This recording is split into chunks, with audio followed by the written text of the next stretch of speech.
a mostrar, por supuesto, las 100 porque si no te voy a aburrir. No aburre. Hay distintos lenguajes. Acá tenés otro tipo de exploración que es más poética que plástica, pero es una poética llevada al lenguaje, traducida al lenguaje. Bueno, de estos vi mucho en internet que tenés, claro, que incluso vienen en espirales y toda la cosa, claro, y no, yo no diría que son ni siquiera...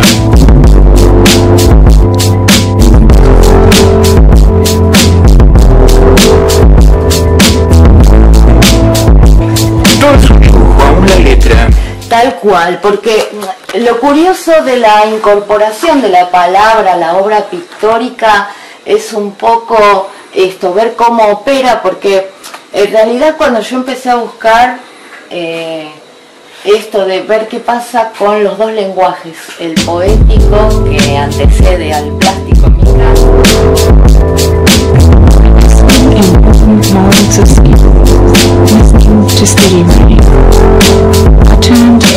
en una obra pictórica era, a pesar de determinada fragmentación que podemos lograr por lo visual, siempre se mantiene la unidad poética, y esto me parecía una curiosidad, y bueno, seguí trabajando quizá en eso sea como que uno lo siente, ¿no? Pero que no lo tiene claro.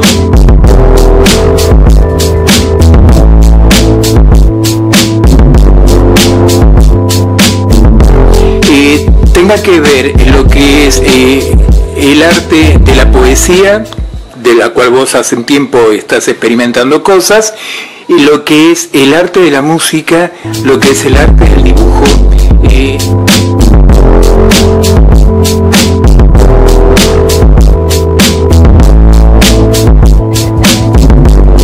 Porque a mí me pasa esto de que yo trabajo mucho lo gestual en el dibujo, y por eso hay tanto movimiento y hay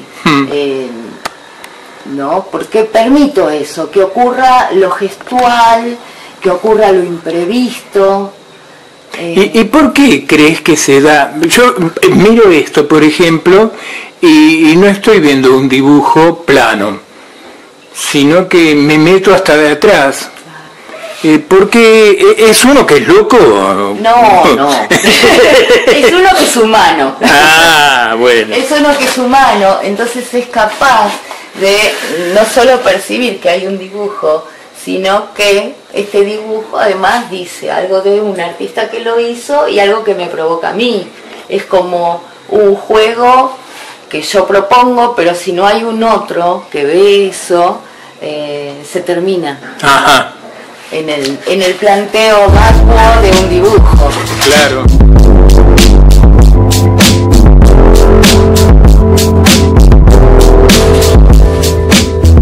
Mira este. Este es hermoso. Locura con espátulas. ¿A qué llamas locura? Al momento donde uno está en pleno proceso creativo y no sabes qué va a ocurrir. Ajá. Porque no sabes, por más que mocetes hay gente que dice que sí, que puede dominar una técnica o dominar al arte, pero en realidad a mí no me pasa, a mí el arte me domina. Y claro que sí, este yo lo he visto, y tiene una influencia bastante grande sobre mí, porque lo he visto, te digo, te escribí a vos, lo viste en foto, y que me gustó, sí, en foto nada más, te dije que me gustaba, qué sé yo, y siempre lo sigo mirando. Mira, lo curioso de estas obras es lo siguiente, además de que, bueno, yo improviso sobre la base pictórica, improviso un texto, no es que lo trabajo un borrador, sino que yo tengo la base pictórica y cometo la osadía de empezar a trabajar un texto que algunos en broma dicen que yo trabajo la jam jazz poética, porque no. Y sabes que tiene mucho de jazz, ¿no? Claro, tiene mucho de jazz. Entonces lo que hago es empezar a intervenir la obra, el plano pictórico con palabras. muchas veces aparentemente incongruentes o fragmentadas, pero lo curioso de estas obras es no solo lo que se dice en sí, sino la cantidad de relecturas que puede tener.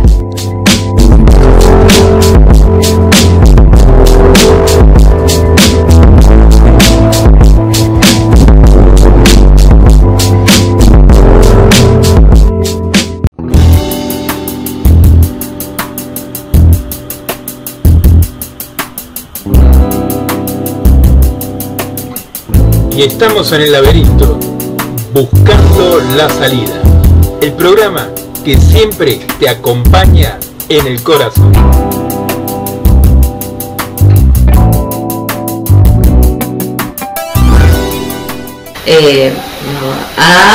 No solo mi nombre, sino a todos mis sobrenombres. Y bueno, pero es interesante lo que pasa con mis compañeras de taller, mis amigos.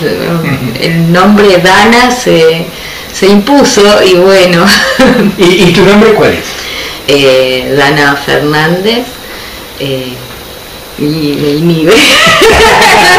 Sí, te inhibe la cámara, ya lo sabemos. Y sobre todo cuando estamos hablando del arte.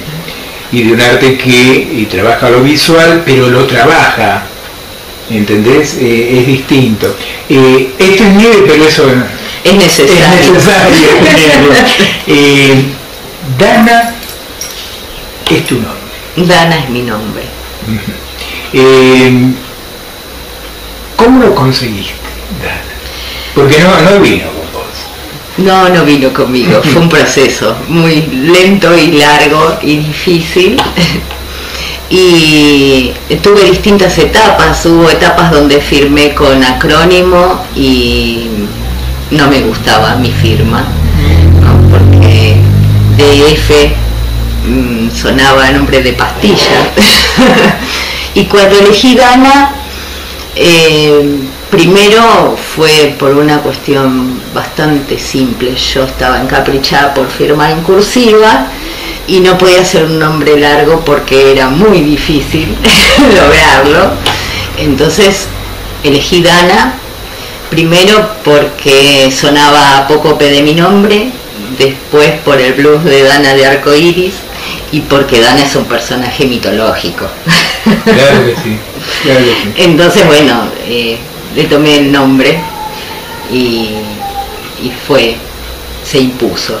Y se impuso. En sí no hubo tiempo para imponerlo. No. No. Eso se da así.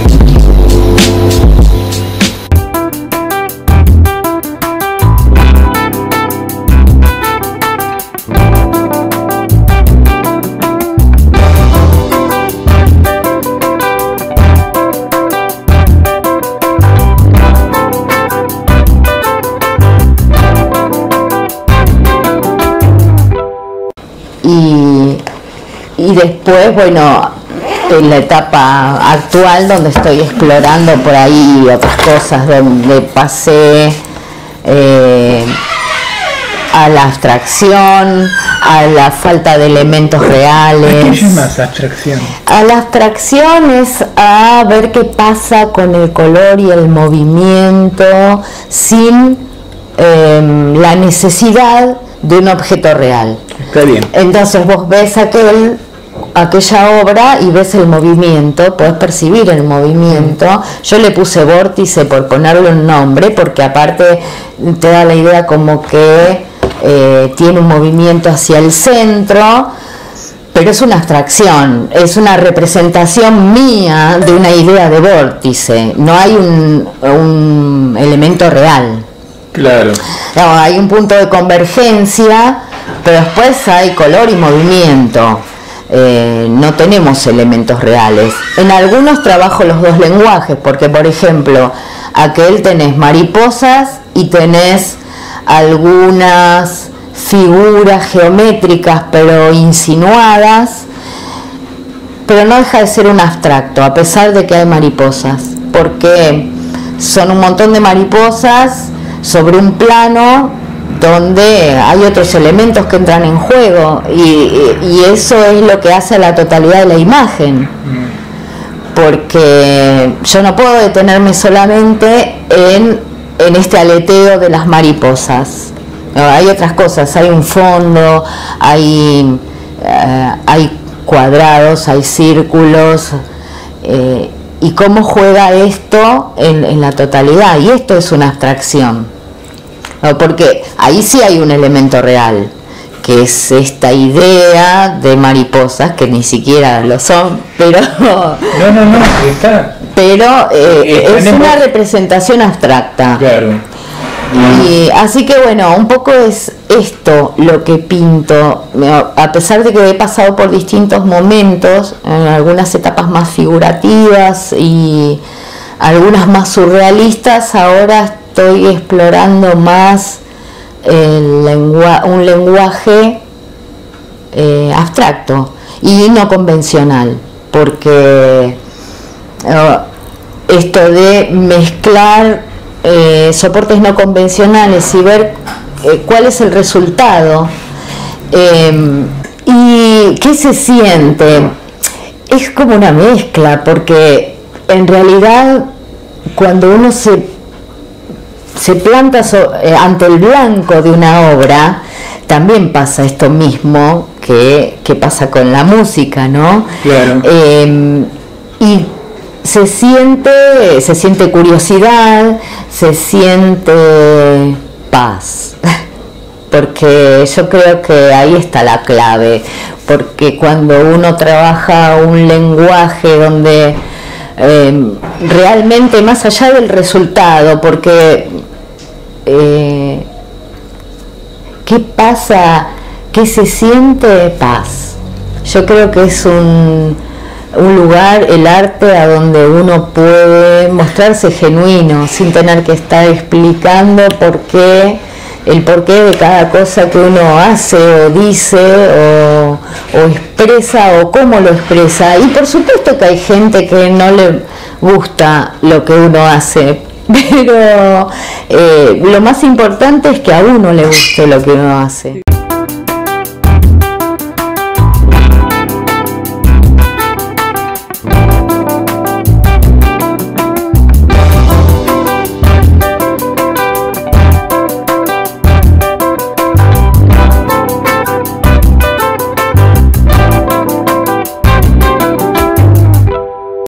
Exacto, pero siempre el significado es el mismo y no es cansador.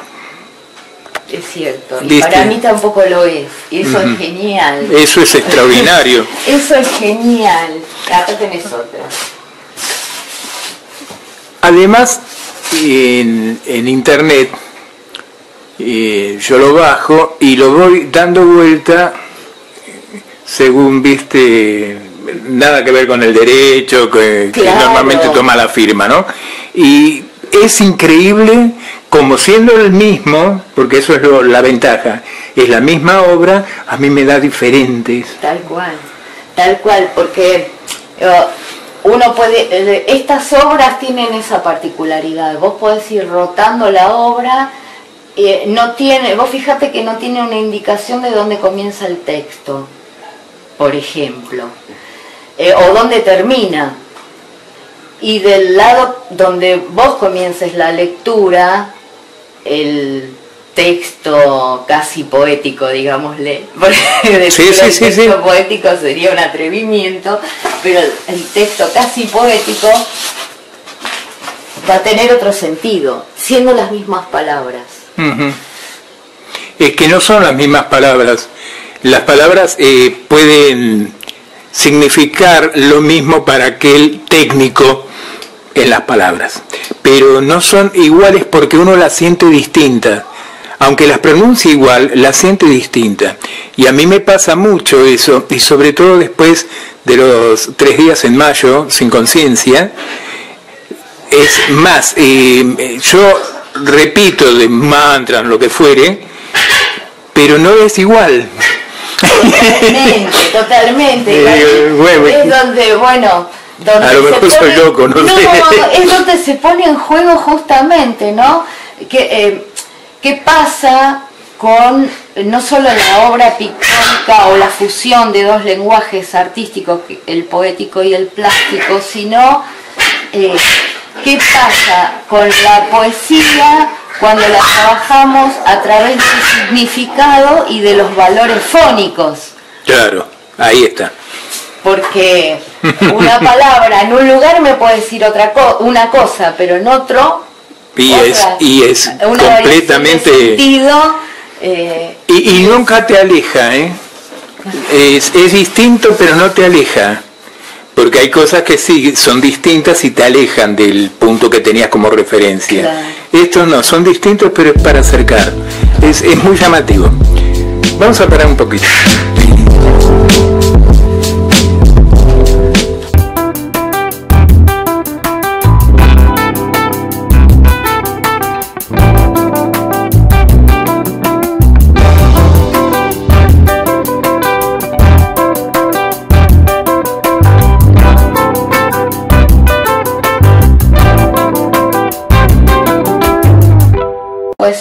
Hice algunas esferas, que es bastante característico de mis obras, el tema de lo circular, y bueno, fue quedando eso, pero todavía está en proceso.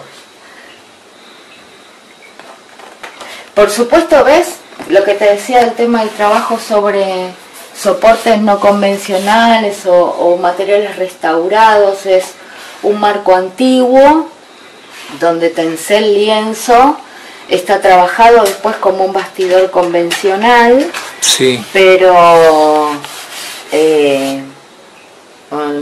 no hay nada comprado, sino solo el ingenio de ver cómo recuperar un material que estaba en desuso, como un marco de un tamaño importante. Claro, es un tamaño. Claro. Pero está buenísimo. Así que este fue en distintas etapas, ¿ves? Y se va viendo los distintos, las transparencias del material. Pero vos acá tenés para verlo, con este cachito solo estás viendo algo. Claro. Y después cuando lo amplias así, ya esto no lo ves, estás viendo, es todo. Mira, te habla un ignorante, o sea, gracias por tu tolerancia. Soy un ignorante completo, no, pero es una manera de apreciar. Es muy interesante, aparte, escuchar qué le dice la obra de uno a otra persona, porque yo cuando pinto para mí. Es mentira que uno lo hace esperando un reconocimiento, resulta nada. Yo cuando pinto para mí, y es un momento de una conexión muy íntima en qué quiero decir con una obra. A veces me sale, a veces no, pero siempre es ese instante de conexión con uno. Además que eso también te dice que la obra uno la propone, pero los demás la completan. Ese juega un poco con atravesar el espacio, ¿no? Porque tiene una base expresionista abstracta, pero después hay un medio árbol que además es mujer y en colores no reales. Porque cuando yo empecé la obra como un expresionista abstracto, pero después me pasó que cuando la miré de lejos encontré una figura. Entonces, en lugar de desentenderme de esa figura, como hago algunas veces, dije, bueno, vamos a trabajarla. Y apareció este árbol, que además es una figura femenina, y como es medio árbol, pero también juega con la extensión, el atravesamiento del espacio, porque acá vemos medio árbol, pero sabemos que ese árbol se extiende por algún lado que está en nuestra mente, ¿no? Porque es esto, ¿qué pasa cuando nosotros buscamos la significación de una imagen? Porque ese árbol, ahí es mitad árbol. casi nunca explico por qué hice una imagen o por qué digo algo que digo en un poema, sobre todo cuando trabajo un lenguaje simbólico o encripto algún verso, pero nunca explico las obras, porque me interesa esto, qué le pasa al otro, ¿no? Porque si yo explico, incluso mis títulos, los títulos de obra son bastante amplios, ¿no? Y además con esa obra pasó algo muy curioso. Esa obra estuvo expuesta y la gente que la miraba, primero miraba la obra completa y le impactaba por la idea de movimiento y de caos, pero después intentaba descubrir no solo que hay algunas figuras muy definidas, hay un cuadrado, hay círculos, hay medias esferas, sí, que son... pero después intentaban descubrir con qué materiales había trabajado la obra. Ajá. Entonces, cada uno decía algo distinto, hay hilos, y hay por supuesto un montón de otras cosas que no voy a revelar porque... Pero está fabuloso. Hilos, redes plásticas. Sí. Y no era todo lo que encontraba, sino son obras que voy trabajando con mucho tiempo, las texturadas, porque no siempre tengo ganas de trabajar una textura visual y táctil, entonces voy dejando planteado, dejo secar, me voy, hago otra cosa y...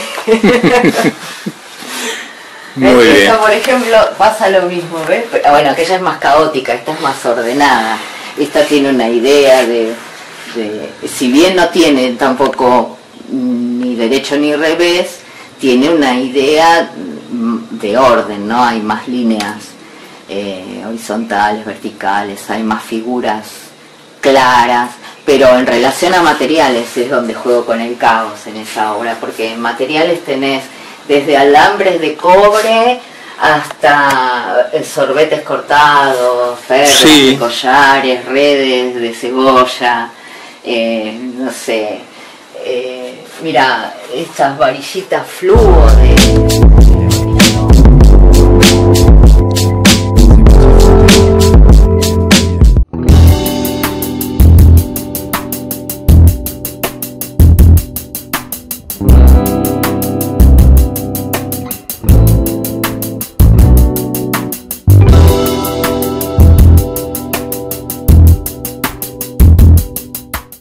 y lo ¿Por qué es un monstruo? Porque no me obedeció. Porque yo lo veo y es fabuloso. No me obedeció y aparte es bastante siniestro el rostro, tiene esa cosa fragmentada, desplazada, cicatrices. Y bueno, esto muestra que no siempre el arte muestra cosas bonitas. Pero es bonito igual. Es bonito igual. Está siendo muy generoso. No, porque para vos quizás sea un monstruo. Claro. Pero para mí no lo es. Y si me dieras una expresión así, dice, ¿qué para vos? Y es bárbaro. Es un señor, ¿ves? Lo veo desde otra perspectiva. Claro. Pero a veces el trabajo, lo que te lleva a hacerlo es lo fabuloso. Sí. Es lo fabuloso. Sí. Y bueno, y por eso es un monstruo, pero no lo tiré, porque... Y no. Lo que salió de mí. Lo que salió de mí. ¿Y cuántas cosas hay así en la vida? Sí.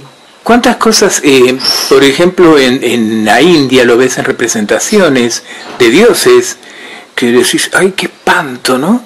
Esa cosa de, una cabeza animal con brazos humanos. Y cómo lo trabajan, y que tiene cabezas de seres que le fue cortando la diosa Kali, y vos decís, y a esto hasta que vas incursionando y ya no lo ves como ni un asesino ni un monstruo, sino como la diosa. Claro, porque como juega aparte los aspectos simbólicos, ¿no? Porque una cosa es lo que uno percibe de la imagen total y después esa imagen tiene un montón de connotaciones, porque los simbolismos son muy importantes, muy importantes. El color, el movimiento, las formas, la palabra, la no palabra, es todo simbólico. Sin lugar a dudas. ¿Ves? Esto es muy curioso lo que pasa con este tipo de trabajo, porque vos tenés de cerca una impresión de la obra y de lejos otra, porque de lejos que hace la misma pincelada mezclada hace que uno vea solamente el color, no las dos direcciones de las pinceladas. ¡Qué bárbaro!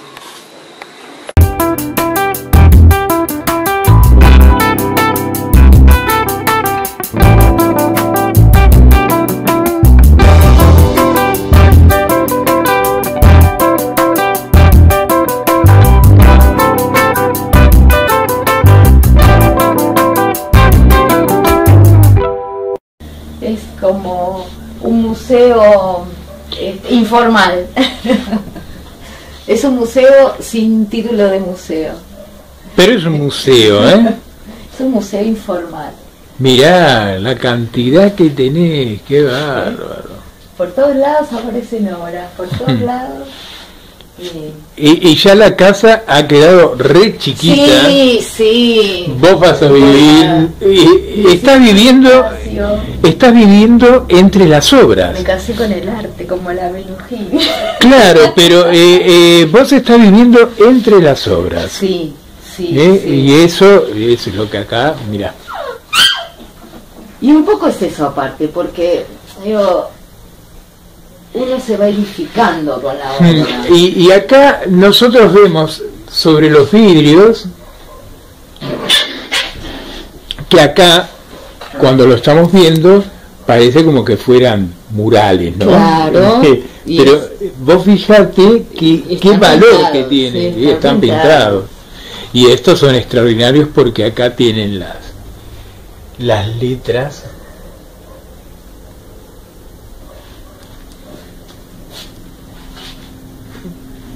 Me voy. Bueno. Porque si no, yo aparecen más obras. Si no, aparecen más obras.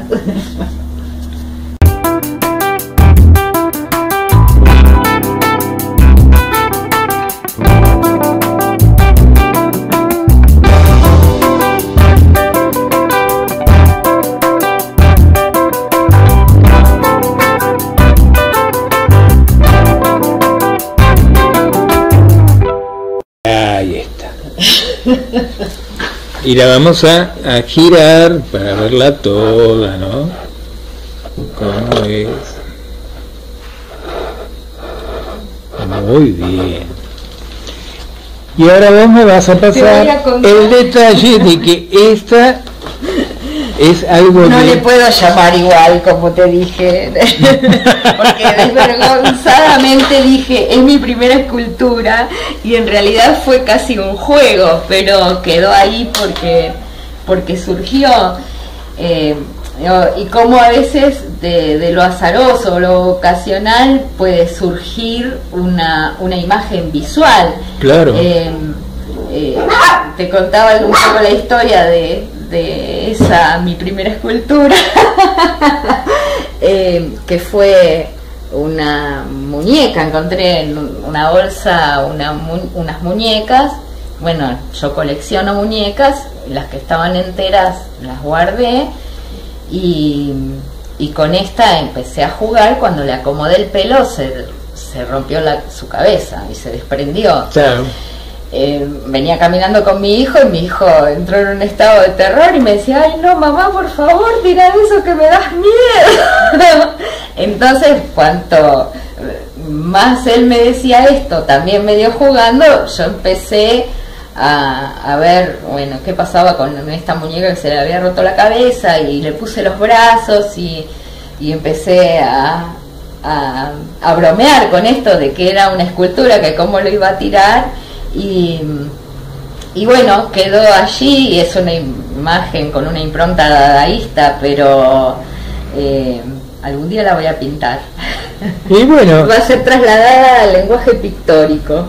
Yo sabes por qué le hago la nota esta, porque cada cosa que comienza con una gracia tiene un porqué, que no sabemos cuál es, pero tiene un porqué, ¿eh? Así que, fenómeno. Estamos entonces con tu primer obra. Mi primera escultura.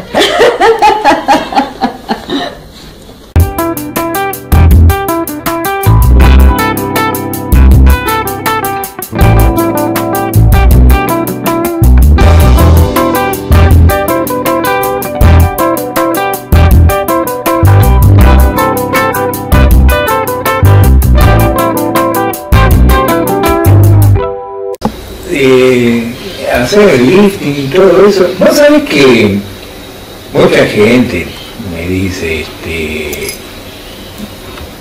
cómo va a salir en la televisión, cómo va a ir.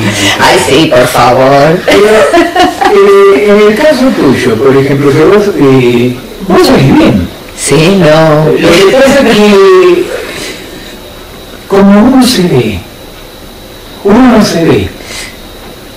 Y cuando se ve no se gusta. Eso nos pasa a todos. Sí, un poco sí. Porque vemos realmente lo que somos. Claro. Vemos realmente cómo estamos. Y cuando nos ven, o sea, como nuestros ojos no se ven al cuerpo, sino que ven hacia afuera, cuando nos ve a través de una imagen, a través de un espejo, algo así, qué feo. Y la gente nos queda mirando. Dice, qué feo, pero... Ah, no, ahora me agarró otro ataque, ahora tengo ataque de vanidad. No me digo más, qué fea. Claro, cuando era adolescente me pasaba eso. No decírselo más, es una manera de entablar. De amigarte, sí. Porque si no... Claro, aparte, ya bastante con el mundo para que uno además sea su mayor detractor. Entonces no... Y vos sabés otra cosa, a veces tenés un rostro y es hermosísimo. Pero vos lo analizás bien y no es hermoso. Pero lo ves, y lo ves en vida, y es hermosísima. Y lo ves y decís, pero no es hermosa. Pero lo genuino es hermoso. No, y la libertad es hermosa. Y eso es lo que eso es lo que hace a la gente. Claro. Y pasando un poco, vamos a hablar un poquito de vos.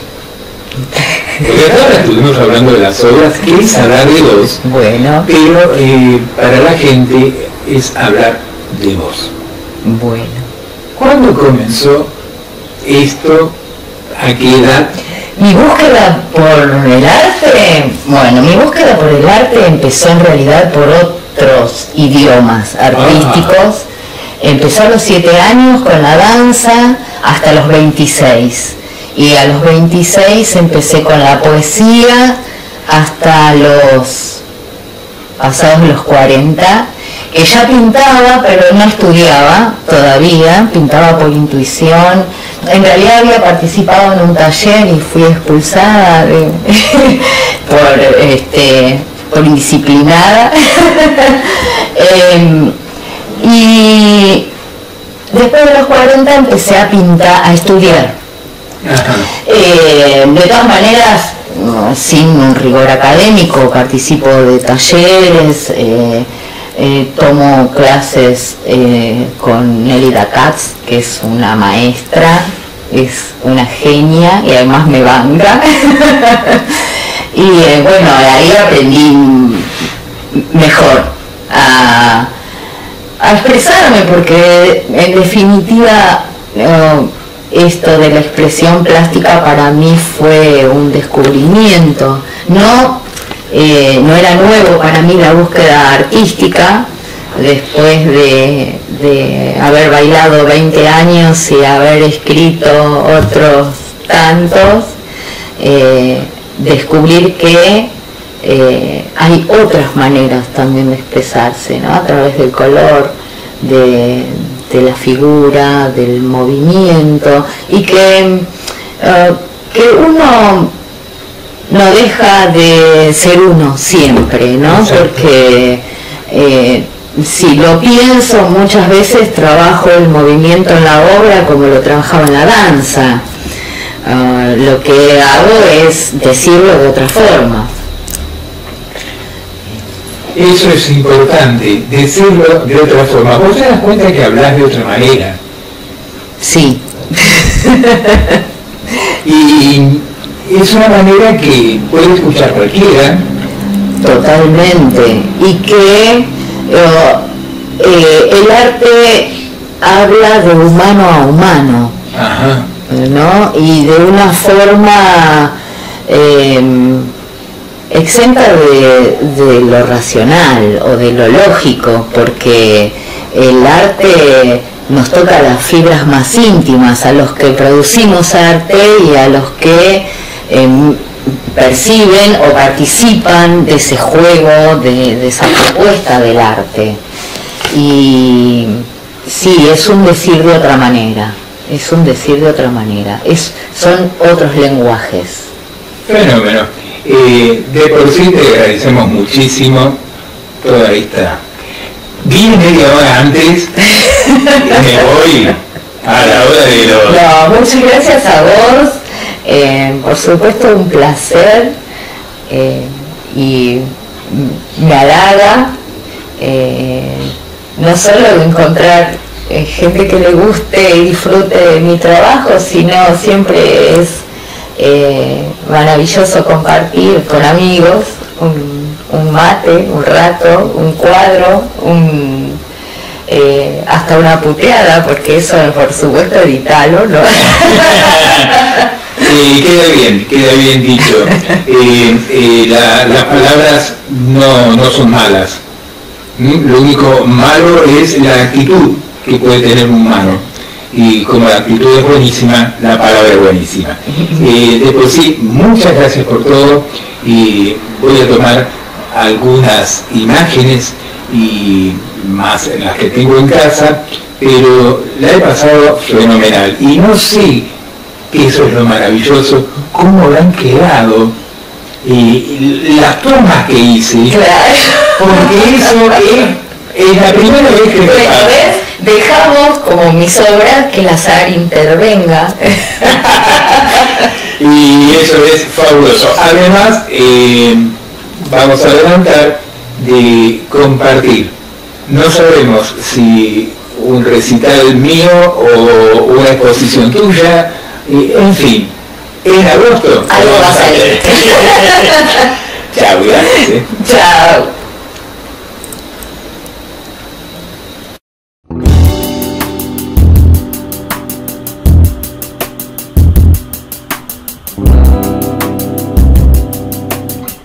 Y estamos en el laberinto, buscando la salida.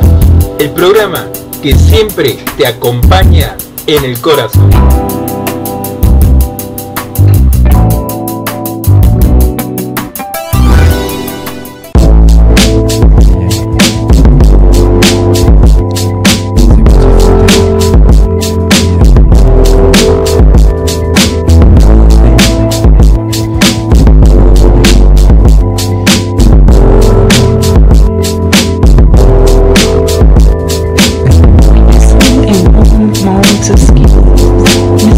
To Steady Right.